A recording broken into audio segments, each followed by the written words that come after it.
Today we're exposing the insane Epstein files conspiracy theories that turned out to be true. For years, people brushed off claims that Epstein Island looked like a movie villain's secret base.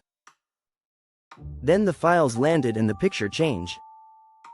Investigators found secret cameras across the island, creepy masks on the walls, and artwork showing young women in states of undress. Similar pieces turned up in his other homes too. In his New York townhouse there was a statue of a bride hanging from a noose in the hallway and two disturbingly realistic statues of crying babies. On the island, investigators cataloged guns, sex toys, role-play outfits, a dentist chair, and a room with a trapdoor that opened to the water. Maybe some of it had innocent explanations, but with everything else known about Epstein, it is deeply unsettling.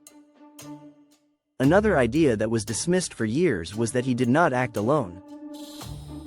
People claimed he was a lone predator hiding a double life. The files tell a different story. There were dozens of staff members, from pilots and plane crews to cleaners and gardeners. The island rulebook warned staff not to talk about anything they saw. Some staff admitted seeing young women on the island. Pilots were told to knock before entering the cabin, and they still saw half-dressed teenagers boarding.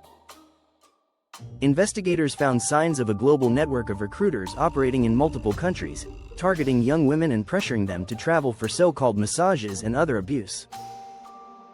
And plenty of famous faces were in his orbit, including royalty. His ties to royalty ran far deeper than most assumed. Epstein and the former Prince Andrew Mountbatten-Windsor were far closer than expected. Andrew's name appears thousands of times in emails and conversations in the files. There were also many exchanges with Andrew's ex-wife, Sarah Ferguson. She asked Epstein for money multiple times, and he helped her avoid bankruptcy in 2011.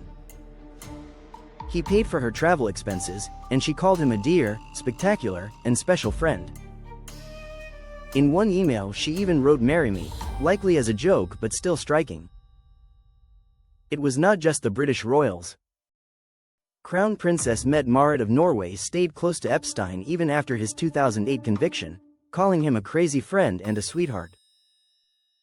He also traded crude and sometimes disturbing messages with Rafid al-Sabig, a key advisor in Saudi Arabia's royal court and a friend of Crown Prince Mohammed bin Salman. There is no proof these people knew the full extent of his crimes, but many messages show they were aware of his obsession with sex and his interest in young women. One of the biggest questions has always been who knew what. The files contain many messages that are simply disturbing. One email from a redacted sender says your littlest girl was a little naughty. Other messages discuss the ages of girls, some in their teens.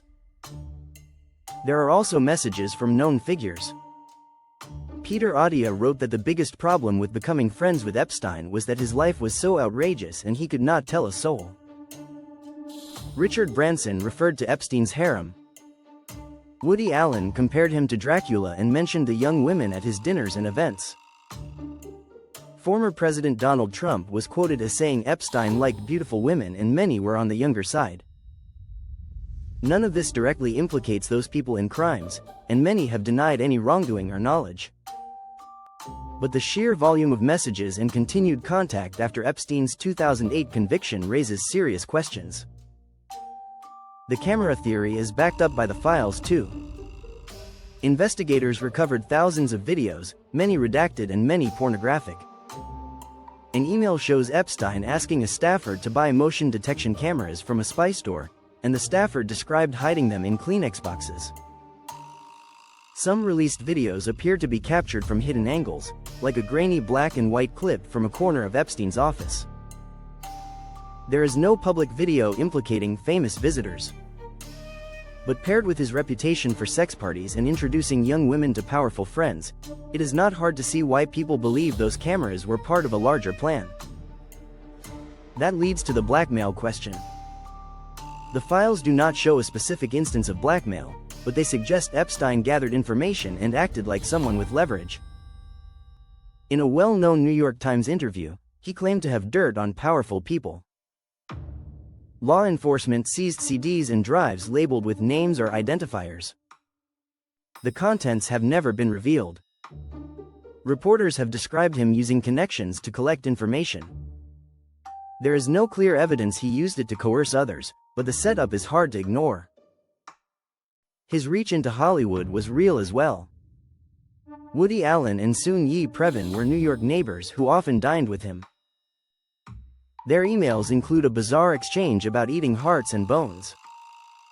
Epstein was also close with film publicist Peggy Siegel, veteran producer Barry Josephson, media figure Casey Wasserman, actor Chris Tucker, and director Brett Ratner.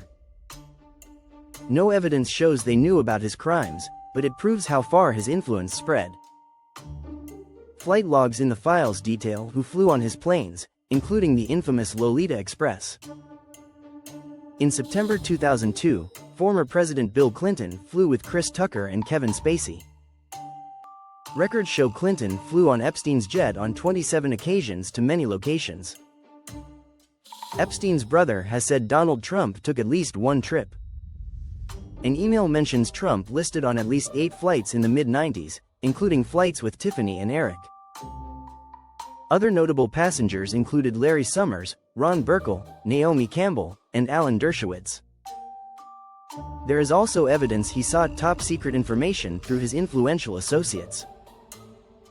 Epstein and British politician Peter Mandelson exchanged many messages during years when Mandelson held senior government roles. Mandelson described Epstein as his best pal and a naughty boy and was accused of sharing high-level documents and insights.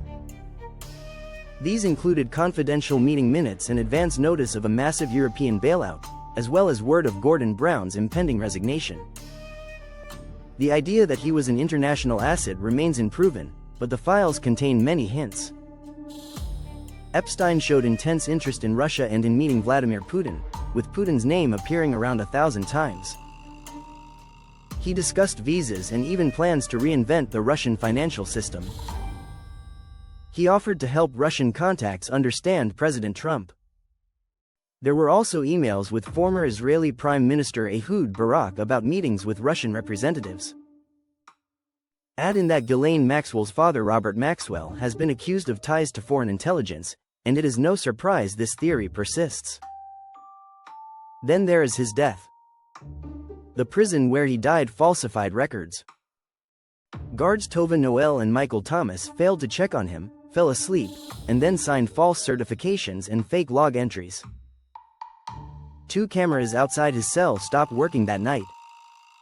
Epstein had been on constant watch after a prior suicide attempt and was supposed to have a cellmate. On the night he died, he was alone. His body was removed without photos taken in the cell, and accounts of how he died had inconsistencies. Days before his death, FBI and Southern District of New York agents met with his attorney to discuss possible cooperation. No one knows what he might have said next, but the timing fuels the questions. The files also revealed a secret relationship. Epstein's girlfriend in his final years was Karina Shuliak. She met him at 20 in Belarus. He brought her to the United States, paid for her studies, helped her into Columbia's dental school with a donation, lobbied for her residency, and even arranged a marriage to help her stay. Her emails described him as the purest of men.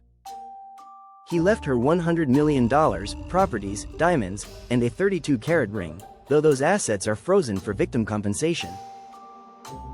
The broader pattern is just as alarming. The files show powerful circles overlapping across politics, media, entertainment, science, and the arts. Many people came to Epstein for money, favors, legal help, and even help getting kids into college. It looks like a world where the most powerful help and protect one another. The darkest ideas include his obsession with genetics and a plan to start a baby factory at his New Mexico ranch. He discussed designer babies with scientists and even increasing women's libido. He talked about impregnating women at the ranch, up to 20 at a time, to spread what he believed were his superior genes. There is no evidence this happened, but the intent is chilling. The files also hint at a possible secret child.